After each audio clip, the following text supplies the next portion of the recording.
The 360 on Energy and Carbon, hosted by 360 Energy. As President and CEO of Essex Power, John Avdoulos leads a team that is committed to innovation, technology, and strong performance management. Through innovative technologies, the Essex Power group of companies has successfully built the foundation to establish a diverse set of energy products and services that provide value to its customers. Essex Power is a dynamic energy company that continues to build solutions for the future. Previously, John was the COO for Essex Power Corporation. John joined the energy industry in 2006 and has been able to transfer valuable lessons learned from his previous experience in the manufacturing sector. John's past experience provides a unique view to the energy industry, as John has already experienced many of the changes that the energy world is currently seeing. John holds a board of directors position at the Electricity Distributors Association. John holds an MBA degree from the University of Windsor, a Bachelor of Science degree in Engineering from the Lawrence Tech University, a Bachelor's of Art degree from the University of Windsor, and a McLaughlin Master's Certificate in Project Management. John obtained the Chartered Director designation from the Directors College in 2022. He is also a member of the Association of Energy Engineers. Now let's get into the episode with John. Welcome back, Dave and John. Thank you, Lysandra. John, a complete overlap again. It's becoming a trademark. It is. It's kind of, people will be disappointed we didn't talk over each other. Good to have you both back. And today we're joined by a guest, John Avdoulos from Essex Power. Welcome, John. Thank you for having me. So to kick off this episode, could you explain your career background and what your current role is at Essex Power? Yeah, so I've been with Essex Power for 16 years now. I am currently the president and CEO. I joined the energy industry in 2006. I was recruited out of automotive by my predecessor because he saw that the energy sector was going to go through a major transformation and was looking for someone that had a background in dynamic change management and was able to adapt. And I felt that the industry was going to experience that, and brought me over in 2006, and we've been on a journey for transformation since then. That's great. And for our listeners who don't know, what is Essex Power? So Essex Power overall is an energy company that has a few subsidiaries. One of them is a local distribution company, electric utility, services 34,000 customers in Leamington, Amherstburg, Tecumseh, and LaSalle. So they're a regulated entity governed by the Ontario Energy Board. And we also have three other subsidiaries on the unregulated side. So we have Essex Energy, which we look at as an energy hardware company. They've done a tremendous amount of design, deploying, and dispatching of solar, photovoltaic, both rooftop and ground mounts, larger scale stuff. We have Utilismart Corporation with offices in London and Vancouver that does energy software. And we have Wadsworth Analysis, which is an energy consulting company. So as the group of companies, we make up Essex Power, which we look at ourselves as, a dynamic energy company. Thanks for that intro, John. Now over to you, other John. Thank you. Yes, the other John. Yeah, you talked about transformation and that. So my question to you is, how is the electricity sector transforming today in the utility space? So there are stressors, is what I like to say, in this current space right now. And what you'll hear me say a lot is the utility, and specifically the electric utility, is at the center of everything energy. So we have the decarbonization efforts that are being undertaken right now, which is mostly going to require expanded electrification. We have electric vehicles that we have the 2030, 2035 targets that are going to require increased infrastructure. And then we have just regular utility 101 that is transforming from what we call poles and wires to energy management services, where utilities are no longer going to be one-way deliverers of electrons. They're going to have to manage the bidirectional flow of electrons and be kind of the governor of that system. So that's going to require investments into the infrastructure. That's going to require investments into technology, and that's going to require investments into your people to bring in different skill sets that typically have not been required in this industry over the last 100 years. Thank you for that. So just to follow on from that, What defines a utility being successful? What characteristics do you think are required for a utility to be successful in the future? So I think it still starts off with the basics of the basics. You have to deliver safe, reliable power at an affordable price to your consumers. But at the same time, in order for you to be successful, you have to stay in line with the advancements and the requirements that are being undertaken right now to help enable electrification, to help decarbonization efforts. And essentially the way we kind of sum it up is there's three items. You have to be part of a flexible power system with adaptive infrastructure and provide the consumer an enhanced experience with the ability to have choice. So does that set a benchmark?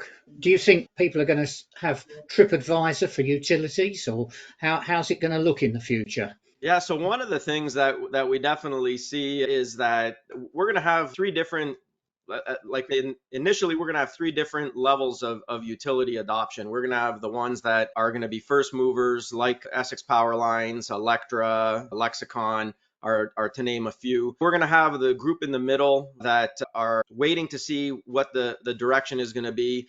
And then we're going to have the last third that are going to kind of play it safe and might not have need that we have specifically in the Windsor-Essex region, especially with the amount of infrastructure required to support the economic growth that we're seeing. So we're going to see the three different levels, and we definitely also feel that the adopters of this philosophy will have something of a TripAdvisor feel to it, more like an Uber feel, where we feel it's going to be the Uber of energy, and where we're going to take existing assets and we're going to extend the benefit of those assets and provide ancillary non-wire alternatives benefits to the grid, but also be able to allow the owner of those assets to monetize a cost center and potentially either make it neutral or a profit center for them. That's interesting. I'm just thinking if we continue the Uber model, you'll then be rating the customers as well. Yeah, definitely. That would be interesting, wouldn't it? It's right now we're calling it the wild, wild west of energy. So I think anything's possible. Yeah, yeah. Dave, over to you. So, John, I listening to you and explaining how you see the utility industry advance and change. It's a breath of fresh air, because I actually, like you, think the markets are going to have to change radically, and the utility industries haven't had to do that in the past for various reasons. So that there's going to be massive opportunity, and if you do it right, you can really capitalize. If you don't do it right, you could fail. If you don't do it, you're going to fail. So, but one of the biggest issues with utilities is regulators. So what do you see, how do you see the sector transforming, impacting how the regulators react and what they do going forward? Because it seems to me they could be the possible bottleneck to actually make this transformation. Yeah, I think that they're in a tough spot for sure. The regulator is probably the largest that I don't want to call it a limiting factor, but probably the largest variable that we need to figure out how to move forward with. The current structure where utilities get remunerated for investing into capital is not going to be the one that's going to be enabling the transition and transformation. So we're going to have utilities innovate and invest. And the regulator right now is focused on protecting the ratepayer. And sometimes protecting the ratepayer is defined as keeping your rates low. And the problem with that is it could eventually cost you in the future. So keeping rates low does not necessarily mean that it's an efficient or economic benefit in the future. In fact, we don't feel that that's going to be the case in any way. So the Minister of Energy, Minister Todd Smith, provided a letter of direction back in November and did give the OEB, the Ontario regulator, some direction that they need to innovate. They need to figure out how to modernize. They need to figure out what the equation is to enable LDCs or utilities to invest into this area. And again, it's tricky because, they're a traditional organization that, again, focuses on protecting the ratepayer.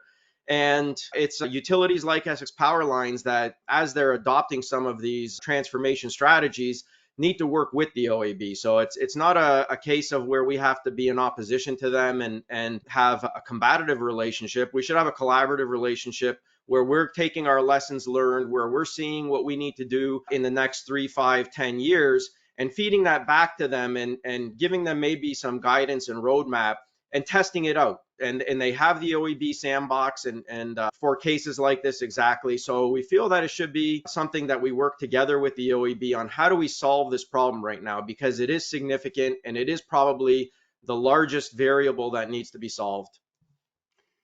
Yeah, if I could put it this way, because as you indicated, there's a culture change. There's a culture change for clients to think differently as it relates to energy. And there'll be a culture change required for regulators on how they'll need to Yeah. respond and react. So there's some work to do here. That Yeah. leads into my next question is what do you see as the challenge for electric utilities today and in the future based on what you've said? What are the biggest challenges you've got? So for today, the thing that I see as our biggest challenge is probably alignment. We're transforming, we're transitioning, and we're being affected by decisions that are happening at a federal level, provincial level, regional, local, and then also consumer level. And then you have our technological changes that are happening in automotive and telecom. And there has to be a better alignment, again, between the federal programs and the provincial program. We need to see some maybe linkage between the EV investments that the federal government is funding, along with maybe a direction to the Ontario Energy Board to provide utilities with more access and visibility to EV charging infrastructure, and maybe even go a step further to enable utilities to be hands-on with EVs, so that that's just one. So it's alignment for us in the short term to make sure that regional energy plans, the federal initiatives, the provincial direction, that there's better alignment. Moving forward, it's gonna be the challenges of then how do we ensure that we're investing in the right technologies, that we're creating a fair and transparent system for resources to potentially be dispatched to and compensated for, and then paying for all of that. So there's going to be some requirements for investment, and it's got to be a migration path from now to 3, 5, and 10 years that eventually has a bidirectional system that can be adaptive and robust enough so that when utilities need the electrons, they can request them and then manage that flow and then settle that with the asset owner. So those are kind of the two short and long term that that I see. There's ancillary things like we talked about with OEB and regulations, and I think we'll be able to get through some of those. But having alignment will also ensure that the money that is being invested into is not done in opposite directions. And what I mean by that is we have an EV strategy that crosses federal, provincial, and local, and takes into account the consumer's desires to invest their own money into EV infrastructure, then that's a good use of a dollar. But if we have a program where we're investing into EV infrastructure at the federal level by incenting the ZVIT program, but not having alignment with provincial and Ds,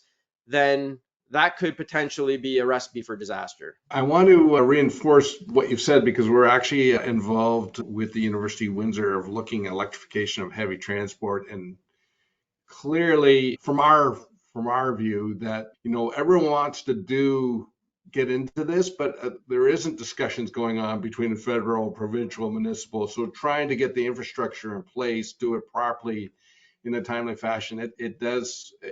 I want to reinforce and echo what you're saying. It doesn't seem like that discussion's gone on, or people properly understand how important it is for them to be aligned and actually to be aligned quickly, because if we're looking at carbon reduction, transportation is one of the, I think, better and faster ways of doing it, and if we don't do it and do it right, it's going to get messed up. So I fully support what you've said and understand exactly what's been stated as well. Well, I'm early in my career in the utility space, and you're mentioning many areas of growth. So I'm just curious, what most excites you about the future of utilities? I think it's that we're the enabler, and energy is everything, and utilities are the backbone of all things energy. So we're the enabler for this transformation. We're at the center of it all. We're going to play a big role. We do play a big role, and we cross the lines of demarcation that typically utility 101s would not, like transportation. we've never really been at the heart of enabling electrification for transportation, and we are at the center of that. And then you have decarbonization efforts, which are going to require additional electrification, not only transportation, but for facilities. We know that facilities are large emitters, and there's a huge push to transition from gas to electric heating. So that's going to have an impact, and we need to be at the table for that. And then we also have regional energy plans or local energy plans that we also need to be aligned to, and then waste to energy as part of that. So we can't continue to put garbage in the ground. We need to do something with that. And there's a great opportunity to potentially take waste and turn it to energy. I think we're one of the few jurisdictions globally that has not really adopted waste to energy plants. So I think that's an opportunity, and we're at the center of all of this. So that's what excites me. And then the level of technological advancement that's been undertaken, and especially in my 16 years, going from from mechanical meters now to digital meters, and evolving AMI 1.0 to AMI 2.0. And what does that mean to the industry? Essentially, you're going to have a computer on the side of your house that will be able to help save a consumer money. They're going to be, the next iteration of meters is going to be very intelligent. So what does that mean? And that's going to happen over the next 5 to 10 years. And can that meter talk to your car? And can your car talk to that meter to potentially inject power back into the house and provide? And manufacturers are talking about this. Ford, Hyundai, Kia, they're all talking about vehicle to grid. So these are all really cool things that we're being tasked with being involved in that we've never traditionally been a part of. So I think that part is really exciting. And the fact that we can continue to affect people's lives on a day-to-day basis in a positive way. And sometimes when we're not successful, it could be in a negative way, but just being able to be part of people's lives and enabling that, we power people's lives. So all excellent points. Well, to end off this episode, what is the biggest takeaway for our listeners from this talk on the future of utilities? So I believe one of the biggest things is making them or having them realize that there's a major transformation that's going to be undertaken here. Utilities are going to be a major player in that, and there's going to be challenges, and they're going to have to understand that utilities are going to be migrating from poles and wires, traditional sense, to something new that might not even be fully defined yet. And in order to get there, we're going to need them to understand that it's not going to happen overnight. And it's not only for our consumers, it's for the regulators, the different levels of government, technology companies, and automotive companies and manufacturers. I believe that it's understanding that we are going through a transformation, and that the answers are not all clear and in front of us, but we're evolving. And I think it's going to be a journey that they need to understand that it's going to take all levels of government. It's going to take organization with technology providers, and it's also going to take a change in mindset from utilities themselves. Thanks for that, John. Dave, what was your biggest takeaway for this episode? I think, John, embracing change, looking forward to the change, because that's traditionally not a utility kind of mindset. And I think the only way we're going to get through this, to get to this low carbon, is to embrace it and align. I would say clearly aligning all parties at the federal, provincial. But John, I'm also going to say we need to also align customers so they actually understand that energy isn't just a pass through, that it's an important piece of their business, and they should, more than just pay the bill, they should understand what they're doing and how they can improve, and talk in conversation with the utilities. I think that was really important going forward. So that's a great point, Dave. I thought it was a great piece by someone who's leading the way to talk about how the utilities are changing. Yeah, I think listening in, and you kind of see all the new articles about how are utilities coming to an end? Is there going to be a space for utilities in the future when we talk distributed energy resources, and all the great things that we're going to have? I think your perspective is great and fresh, and it shows that innovation in utilities, in the future of utilities, is very much a growing business as well, and can adapt to the times. So I think that was a really refreshing perspective. All right. Well, thank you all for your time today, and I'll talk to you next week. Okay. Thanks, John. Thanks to Thank Sandra. you. Appreciate the time. That's all for today's episode of the 360 on Energy and Carbon podcast. Thanks for listening. Make sure to check us out on our website at 360energy.net and follow us on LinkedIn at 360energy Inc. Tune in to our podcast on Apple Music, Spotify, Anchor, or other listening platforms by searching the 360 on Energy and Carbon. You can watch the video recording and subscribe on YouTube at 360energy Inc. Email us your feedback at podcast@360energy.net or comment on our LinkedIn posts. See you next week.